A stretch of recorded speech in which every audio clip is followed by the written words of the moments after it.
అసలా మనకు అర్థమవున్న విషయం ఏంటంటే, మనం నెత్తిన పెట్టుకొని చూసుకున్నా కూడా, చాలామంది టక్కుమని వదిలేసి వెళ్ళిపోతారు. దీని అమ్మ నాకు అర్థం కాదు అదేంటో. అనిపిస్తుంది కదా నీకు? అనిపించడం కాదు. అందరూ అలాగే ఉన్నారు.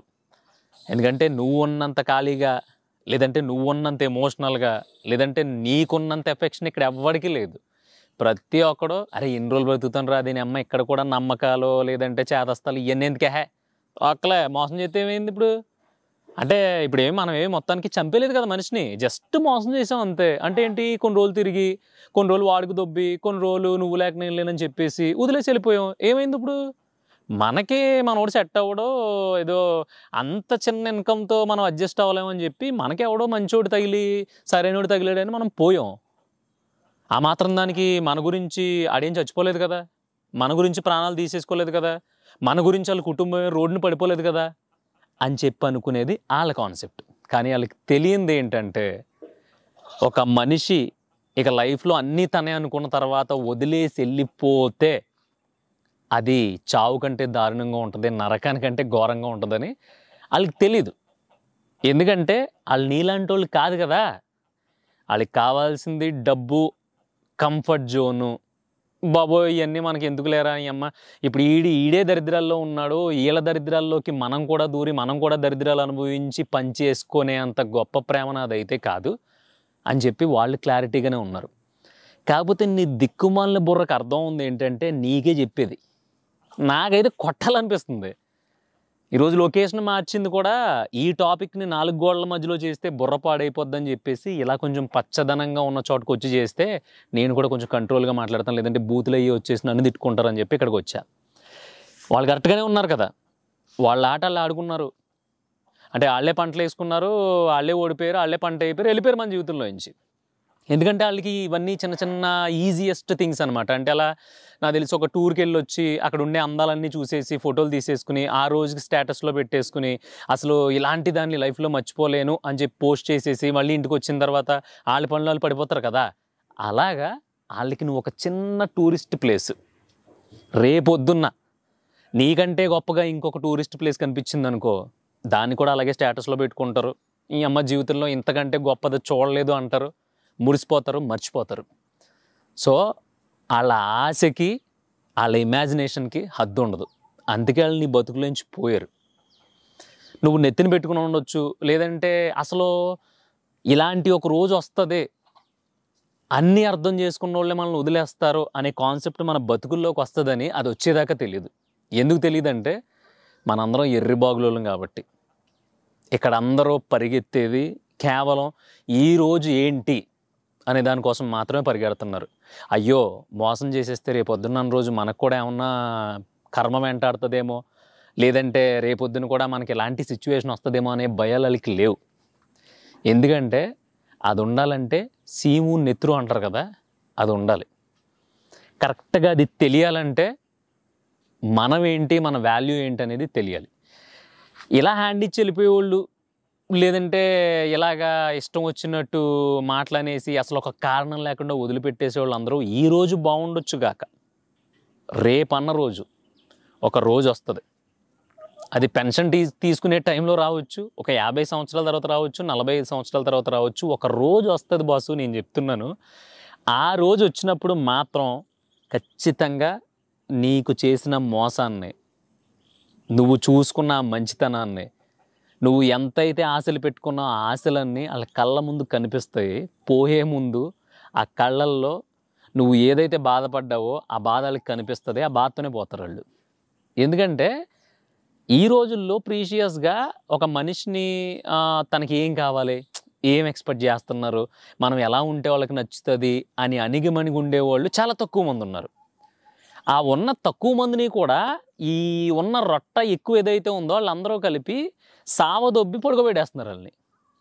మరి ఇంకా genuine love, genuine relationship, genuine friendship, లేదంటే జెన్యూన్ బంధుత్వాలు, తొక్క, తోటకూర, తొగడ ఇయన్నీ ఎక్కడ దొరుకుతాయి? ఎక్కడ దొరకవు. ఈ మెట్ట ఏదాంతం అంతా చెప్పడానికి కారణం ఏంటో తెలుసా? నువ్వింకా అదే లూప్‌లో పడిపోయి, "యమ్మ మనమేమో ఇంత చూసుకున్నాం, కొంపతీసి లాస్ట్ టైమ్ మొక్కజొన్న పొత్తు కొనిపెట్టాను. దాని మీద ఉప్పు, కారం రాయించడం మర్చిపోయానంటావా? అందుకని కోపమొచ్చిందంటావా? ఇదంతా కాదు మనమేమో తీరా చూస్తే అక్కడెక్కడో మనకి ఇంట్రెస్ట్ అయిన ఫీల్డ్ అంతా వదిలేసి ఏళ్ల కోసం, దీనికోసం, ఆడి కోసం, ఇంకొకటి కోసం మనం అన్నీ వదిలేసి ఏదో 10 రూపాయలు సంపాదించేసి త్వరగా సెటిల్ అయిపోయి దీన్ని వేసుకుని ఒక ఫ్యామిలీ స్టార్ట్ చేద్దాం అనుకున్నావు. నేను చేసింది తప్ప అని జుట్టు పీక్కోకు. నువ్వు చేసిందంతా కరెక్టే. నువ్వు చేసిన తప్పల్లా అలాంటి అడకత్తిరగాళ్ళు ఉంటారు కదా, అలాంటి వాళ్ళని సెలెక్ట్ చేసుకోవడం. అది ఫ్రెండ్షిప్ అయినా, ప్రేమ అయినా, లేదంటే రిలేషన్ అయినా, ఏదైనా ఏ పేరైనా చెప్పు. ఇక్కడ వాళ్ళే ఎక్కువ మంది ఉన్నారు. అందుకని ఈ రోజు నుంచి నువ్వు ఆ రొచ్చులోంచి, ఆ మ్యాన్ హోల్లోంచి, ఆ మురుగుంట్లోంచి బయటకు వచ్చేయాలంటే మాత్రం ఒక్కటే ఒక్క మంత్రం. అదేంటో తెలుసా? స్వార్థం. ఈ రోజు నుంచి నువ్వేం చేస్తావో తెలియదు, స్వార్థంతో బ్రతుకు. అంటే నేను, నాకు, నా కోసమే, నేను మాత్రమే అనే పాయింట్ నువ్వు పట్టుకుని దాని గురించి నువ్వు బ్రతకగలిగితే, సెల్ఫిష్గా ఉండగలిగితే, అస్సలు ఈ రోజు నుంచి నిన్ను హట్ చేసేవాడు నీ కొంపలో కూడా ఉండడు. ఎందుకంటే నిన్ను నువ్వు చూసుకున్నప్పుడు అమ్మ ఏమున్నావురా భద్రా సినిమాలో అంటాడు కదా, చెట్టా పుట్టెవరో ఇంత అందంగా ఎదవా అంటాడు కదా. అలాగా మన బ్యూటీని మనం పొగుడుకుని, మనకు కావాల్సినప్పుడు మనం బయటికి వెళ్ళి, మనకి ఏం కావాలో తిని, మనకి ఏం కావాలో తాగి, మనకి ఏం కావాలో చేసుకుని పోతే దాని అంత సుఖం ఉండదు. ఈ జర్నీలో, సెల్ఫిష్ జర్నీలో చాలా బెనిఫిట్స్ ఉంటాయి గురు. ఇప్పుడు ఎవరో హ్యాండ్ ఇచ్చారు బాబోయ్, ఇప్పుడు టైంకి వెళ్ళకపోతే కుదరదో, లేదంటే మనం బాబు ఎక్కడికి వెళ్ళాం నిన్న ఆ సమాధానం చెప్పుకోవాల్సి వస్తుంది, ఇలాంటి తొక్కలో సోదంతా ఉండదు. నీకు నచ్చిన చోటకు పోవచ్చు, అసలు ఒకటి సమాధానం చెప్పాల్సిన అవసరం ఉండదు. ఎందుకంటే నీ జీవితం నీ ఇష్టం. నీకు నచ్చితే ఉద్యోగం చేస్తావు, నచ్చకపోతే అప్పుడు దాకా నెలకు 5,000 ఖర్చు పెట్టేవాడు 2,000 ఖర్చు పెట్టుకుని మూసుకుని అవసరమైతే పూట తినటం మానేసి నీ కొంపలో నువ్వు కూర్చుంటావు, నీ రూమ్లో కడుపులో కాళ్ళు పెట్టుకుని నీ బతుకు నువ్వు సాగిస్తావు. అదే ఒకళ్ళని తగిలించుకున్నావు అనుకో, ఆ తగిలించుకోవడం కూడా ఇలాంటి రొట్టమంద అవసరం కోసం మన చుట్టూ తిరిగి, అవసరం కోసం ప్రేమలు నటించి, అవసరం కోసం స్నేహాలు చేసి, అవసరం కోసం బంధుత్వం తిరిగే ఎదవలందరినీ కూడా వేసుకుని తిరిగావు అనుకో, దానివల్ల ఏమవుద్దో తెలుసా? ప్రతి చిన్నదానికి నువ్వే రెస్పాన్సిబిలిటీ, ప్రతి చిన్నదానికి నువ్వే సమాధానం చెప్పాలి, ప్రతి చిన్నదానికి నువ్వే లొంగాలి. నువ్వే వంగాలంటే ఎక్కడ కుదురుద్ది? ఆల్రెడీ వంగిపోయి లొంగిపోయి కోసాలు కదిలిపోయి చతికిలు పడిపోయావు కదా, ఇంకెన్ని రోజులు వంగిపోతావు చెప్పు? దీనంతటికీ రీజన్ టాక్సిక్ రిలేషన్షిప్. ఇదేం థియరిటికల్ పార్ట్ కాదు చదువుకోవడానికి. మనల్ని ఇబ్బంది పెట్టే ఏ పాయింట్ ఆఫ్ రిలేషన్ అయినా సరే అది మనకి వద్దు. నువ్వు జెన్యూన్గా ఉండి నీ కష్టం చెప్పుకుని, నాకు కుదరలేదు, నాకు అవ్వలేదు, నేను చేయలేకపోయాను, ఇది నా వల్ల అవ్వదేమో, నేను ఇలా ఉంటాను, నేనంటే ఇది అని చెప్పుకున్న తర్వాత కూడా నా గురించి మారలేవా? మరి మారలేనప్పుడు ఎందుకు ప్రపోజ్ చేసావు? మరి మారలేనప్పుడు ఎందుకు ఫ్రెండ్షిప్ చేసావు? మరి బంధువులు చుట్టాలు అది ఇది అన్నావు కదా, నీకు ఆఫీస్ ఉన్నంత మాత్రాన గృహప్రవేశం రావడం మానేస్తావా? మేమందరం ఎర్రిపప్పలం, మన నీ కూతురు పుట్టినరోజు అయితే వచ్చాం, నువ్వు రావన్నమాట అని ఇలాంటి మెట్టేదాంతాలు చెప్పి అడ్డదిడ్డంగా అడ్డగాడిదలు ఎవరైనా వాదించారనుకో, దయచేసి దండం పెట్టి చెప్తున్నాను, ఆ రిలేషన్స్ మనకి వద్దే వద్దు. ఎందుకంటే నువ్వు చేసి పొరపాట్లు ఇక్కడి నుంచే స్టార్ట్ అవుతాయి. వాళ్ళందరినీ నెత్తి మీద పెట్టేసుకుని నువ్వేదో పెద్ద అపరమేధావిలాగా వీళ్ళందరినీ ఎక్కడ హట్ చేయకూడదు, మనం కాకపోతే ఎవరు చూసుకుంటారో, ఇలాంటి సెన్సిబుల్ పాయింట్లో ఉన్న రోజులు మనల్ని తొక్కేసి తొక్కేసి తొక్కేసి పైన జుట్టు మెరిచిపోయి మొత్తం కాళ్ళు చేతులు వంగిపోయి మన మొహం ఒళ్ళిపోయేదాకా మనం కాంప్రమైజ్ అవుతూనే ఉంటాం. ఓహో నేను కాంప్రమైజ్ అయ్యానా ఇన్ని సంవత్సరాలు అంటే ఇప్పుడు నేను కాంప్రమైజ్ అవ్వకూడదన్నమాట. అసలు ఇప్పుడు దాకా బ్రతికింది బ్రతుకు కాదనమాట. అమ్మో ఇప్పుడు అసలు నా గురించి నేను ఏం చేసుకున్నాను ఇన్ని రోజులు అని వెనక్కి తిరిగి ఒకసారి చూస్తే నీకు కనిపించేది గుండు సున్నా కాదు కదా, శూన్యం కూడా కనిపించదు.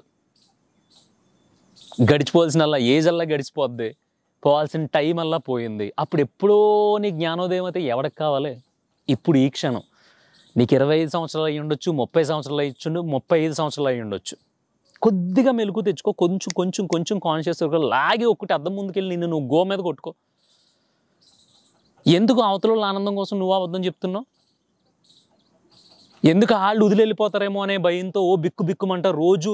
అసలు నీకు ఇష్టం లేకపోయినా సరే 10 నిమిషాలు ఫోన్ మాట్లాడడం ఇష్టం లేదు, నువ్వు 20-25 నిమిషాలు ఎందుకు ఫోన్ మాట్లాడుతున్నావు? నీకు ఏం అవసరం? అని అమ్మ అదేదో చేసుకుంటే నాకు చాలా హ్యాపీగా ఉండేది, 20,000 వచ్చినా చాలు అనుకునేవాడివి. ఇప్పుడు ఎక్కడో 50,000 జీతం కొట్టేయడం కోసం నీకు రాని ఇంగ్లీష్ నేర్చుకుని, నీకు రాని కోర్సులు నేర్చుకుని వాళ్ళు సెటిల్ అయిపోతే మనం వాళ్ళ లైఫ్లోకి తెచ్చుకోవచ్చు కదా అని చెప్పేసి ఆ ఇన్స్టిట్యూట్ల చుట్టూ తిరిగి అసలు అటు కాకుండా ఇటు కాకుండా పోయి చేతకాని వాళ్ళ మిగిలిపోతామేనో భయం ఉన్నా కూడా ఇంకా పోరాడుతున్నావు చూసావా? అది బానిస బతుకు. దాంట్లో నుంచి బయటకు వచ్చేస్తే సుఖంగా ఉంటుంది. ఒక్కడవే ఉన్నావు గురు, ఒక్కడవే ఉన్నావు, లవర్ వదిలిపడి దొబ్బింది అనుకో, ఫ్రెండ్స్ ఎవడో మాట్లాడట్లా, ఇంట్లో వాళ్ళు చేతగాని వాళ్ళు అనేసారు, ఇప్పుడు ఏం పోయింది? మీ ఊరి నుంచి ఒక 50 కిలోమీటర్లో 100 కిలోమీటర్లో వెళ్ళిపోయి అక్కడ హోటల్లో పని చేసుకున్నా నెలకి తక్కువలో తక్కువ 10,000 ఇస్తాడు.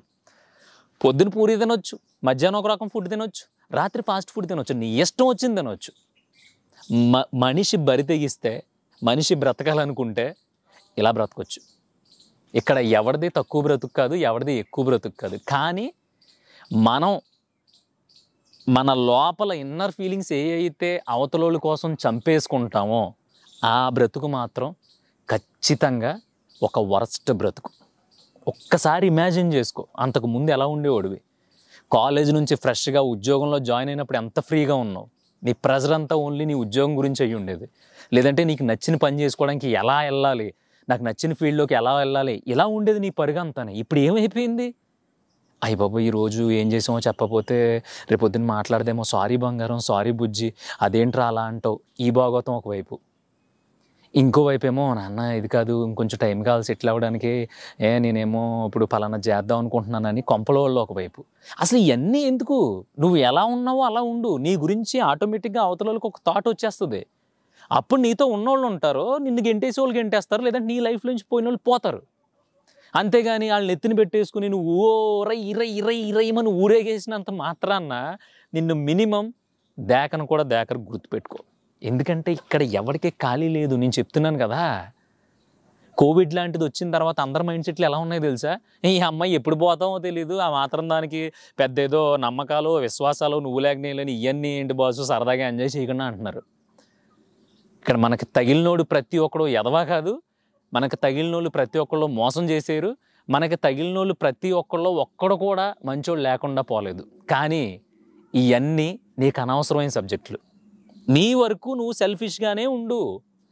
ఫ్రెండ్ ఫోన్ చేశాడు, 500 కొట్టరా అన్నాడు, నీ దగ్గర 500 ఉన్నాయి, 500 కొడితే రేపొద్దు నీకు ఫుడ్ ఉండదు, అప్పుడు ఏం చేస్తావు? 100 రూపాయలు కొట్టు.